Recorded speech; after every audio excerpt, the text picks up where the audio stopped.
السلام علیکم ورحمۃ اللہ وبرکاتہ۔ امید کرتا ہوں کہ آپ خیر و عافیت سے ہوں گے۔ گزشتہ قسط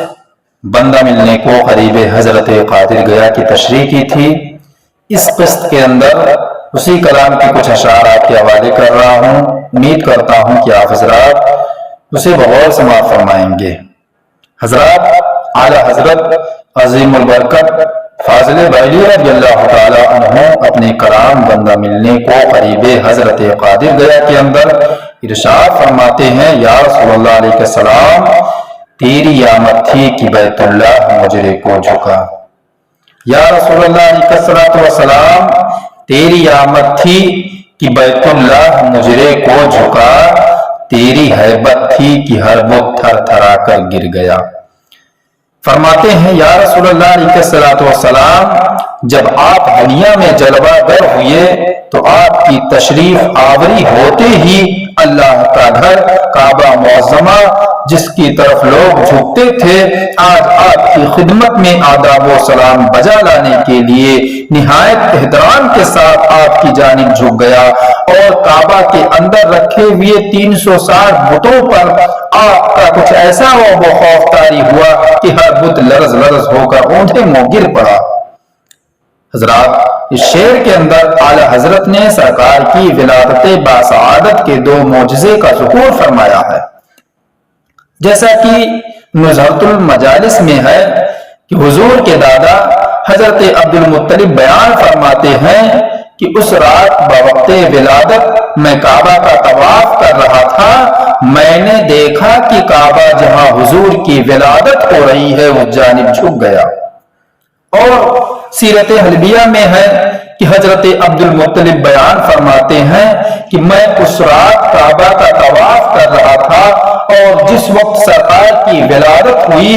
میں نے دیکھا کہ بت تھر تھر کانپتے ہوئے اپنی جگہوں سے نیچے گر پڑے اور سجدے میں پڑ گئے۔ اعلی حضرت اسی لیے فرماتے ہیں، تیری آمد تھی کہ بیت اللہ مجرے کو جھکا، تیری آمد تھی کہ بیت اللہ مجرے کو جھکا، تیری ہیبت تھی کہ ہر بت تھر تھرا کر گر گیا۔ اعلی حضرت اگلے شعر کے اندر فرماتے ہیں، مومن ان کا کیا ہوا اللہ اس کا ہو گیا، مومن ان کا کیا ہوا اللہ اس کا ہو گیا، کافر ان سے کیا پھرا اللہ ہی سے پھر گیا، کافر ان سے کیا پھرا اللہ ہی سے پھر گیا۔ اس شعر میں اعلی حضرت فرماتے ہیں کہ جو ہمارے آقا صلی اللہ تعالی علیہ وسلم پر ایمان لایا اور آپ کی غلامی کا پٹا گلے میں ڈال لیا، وہ صرف آپ کا ہی نہیں ہوا بلکہ اللہ بھی اس کا ہو گیا، اور جو آپ کی شان کا انکاری ہو کر کافر ہو گیا وہ صرف آپ ہی سے نہیں پھرا بلکہ اللہ کا بھی دشمن ہو گیا۔ حضرات، اعلی حضرت نے ایسے ہی یہ شعر نہیں فرما دیا بلکہ قرآن بھی اس پر دال ہے، جیسا کہ ایک مقام پر اللہ تبارک و تعالی ارشاد فرماتا ہے، قُلْ إِن كُنتُمْ تُحِبُّونَ اللَّهَ فَاتَّبِعُونِي، اے محبوب آپ فرما دیجئے کہ اگر میری اتباع کرو گے تو اللہ تم سے محبت کرے گا۔ اور دوسرے مقام پر اللہ تبارک و تعالی ارشاد فرماتا ہے کہ بے شک وہ جو مخالفت کرتے ہیں اللہ اور اس کے رسول کی ذلیل کیے گئے جیسے کہ ان کی اگنوں کو ذلت دی گئی۔ حضرات، حضور نبی پاک صلی اللہ تعالی علیہ وسلم کی شان اقدس کا کیا کہنا کہ جو آپ کی غلامی اختیار کر لے تو اس خوش بخت کو مبارک ہو کہ اللہ تبارک و تعالی اس کا چاہنے والا ہو گیا، اور اگر کوئی بدبخت منہ موڑ لے تو وہ یقین کر لے کہ اس سے اللہ تبارک و تعالی نے منہ موڑ لیا۔ اب اگرچہ اس کی بندگی کرے، ہزار بار اللہ تبارک و تعالی کو راضی کرے، اسے لعنت و پھٹکار کے سوا کچھ حاصل نہ ہوگا۔ جیسا کہ ابلیس دراصل آدم کو سجدہ کرنا نہ تھا بلکہ ان کی پیشانی میں جو نور محمدی جلوہ گر تھا اس کو سجدہ کرنا مقصود تھا۔ جیسا کہ امام فخر الدین رازی رحمۃ اللہ علیہ بیان فرماتے ہیں کہ سیدنا آدم علیہ السلام کے لیے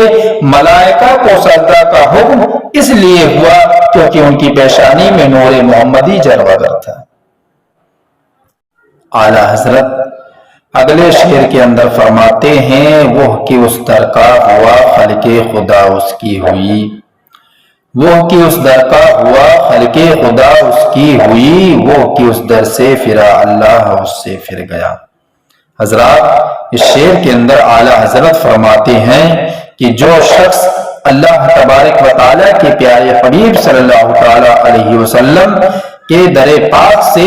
ایمان و یقین کے ساتھ لپٹ جاتا ہے تو اللہ تبارک و تعالیٰ کی ساری مخلوق انس و جن برگوبر خشکوتر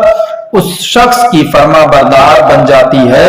اور جو شخص اس کے پیارے حبیب سے منہ موڑ لیتا ہے تو اللہ تبارک و تعالیٰ اس شخص سے اپنا رخ رحمت پھیر لیتا ہے اور اس کا ٹھکانہ دوزخ کے سوا کہیں نہیں ملتا۔ حضرات گزشتہ شعر میں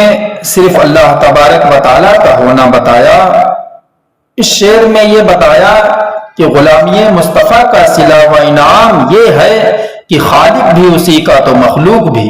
جیسا کہ محبوبان خدا کے واقعات شاہد ہیں کہ ان کے بعض کی پہلی زندگی اگرچہ جیسی گزری ہو لیکن جو ہی حضور سرور کائنات صلی اللہ تعالی علیہ وسلم کی غلامی اختیار کی تو خالق کے محبوب اور مخلوق کے آقا بن گئے۔ مثلا سیدنا فاروق اعظم رضی اللہ تعالی عنہ پہلے صرف عرب کے ایک دلیر انسان جو ہے مانے جاتے تھے، مگر جب حضور سرور کائنات صلی اللہ تعالی علیہ وسلم کے دامن سے وابستہ ہوئے تو خلق خدا کے شہنشاہ بن گئے، اور آپ کو وہ عظمت ملی کہ اگر حکم دے دیا دریائے نیل کو جاری ہونے کا تو وہ جاری ہو گیا، اور اگر جنگل کے درندوں کو حکم دے دیتے تو وہ بھی آپ کا حکم بجا لاتے۔ وہ کہ اس در کا ہوا خلق خدا اس کی ہوئی، وہ کہ اس در سے پھرا اللہ اس سے پھر گیا۔ اعلیٰ حضرت اگلے شعر کے اندر فرماتے ہیں مجھ کو دیوانہ بتاتے ہو میں وہ ہوشیار ہوں، مجھ کو دیوانہ بتاتے ہو میں وہ ہوشیار ہوں، پاؤں جب طواف حرم میں تھک گئے سر پھر گیا۔ فرماتے ہیں مجھے دیکھنے والوں مجھے مدینے پاک میں دیوانہ وار پھرتے دیکھ پاگل بتاتے ہو، حالانکہ میں اتنا ہوشیار اور باہوش و حواس ہوں کہ تم بھی نہ ہوگے۔ دیکھو تو صحیح جب روزے اقدس کا طواف کرتے کرتے میرے پاؤں جواب دے دیتے ہیں تو اس وقت دیوانہ وار سر کے بل ہو جاتا ہوں۔ بہرحال طواف حرم نبی کی سعادت میری قسمت میں ہے جسے میں بغیر رکے مسلسل اور متواتر کیے جاتا ہوں۔ حضرات اس سلسلے میں مورخین نے بزرگوں کے بے شمار واقعات نقل فرمائے ہیں کہ وہ کوچے حبیب میں پہنچے تو سرکار کی محبت میں اس قدر مستغرق ہوئے کہ لوگ انہیں پاگل اور مجنون کہنے لگے، جیسا کہ علامہ فیض محمد شاہ جمال رحمۃ اللہ علیہ کے تعلق سے بیان کیا جاتا ہے کہ آپ جب باب جبریل میں پہنچے تو حسب عادت چوکھٹ کو چومنے کے لیے جھک گئے۔ پہرے داروں نے آپ کو اٹھانے کی کوشش کی لیکن بدستور چومتے رہے۔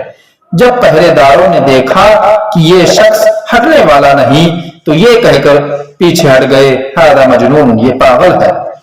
اسی طرح ایک سندھی عاشق رسول بلا اقامہ مدینہ پاک میں مقیم ہوا، سپاہیوں نے اسے پکڑ لیا اور پوچھا تیرا کفیل کون ہے؟ کہا چل تجھے بتاتا ہوں۔ گنبد خضرا کے سامنے پہنچ کر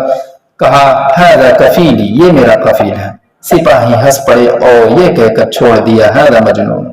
مجھ کو دیوانہ بتاتے ہو میں وہ ہوشیار ہوں، پاؤں جب طواف حرم میں تھک گئے سر پھر گیا۔ مزید فرماتے ہیں رحمت للعالمین آفت میں ہوں کیسی کروں، رحمت للعالمین آفت میں ہوں کیسی کروں، میرے مولا میں تو اس دل سے بلا میں گر گیا۔ یعنی اے رحمت للعالمین فخر موجودات صلی اللہ تعالی علیہ وسلم، میں اپنے دل کے ہاتھوں مصیبت میں پڑا ہوا ہوں، اب آپ ہی اس کا علاج فرمائیں تاکہ اس کی دشمنی سے جان چھوٹ جائے۔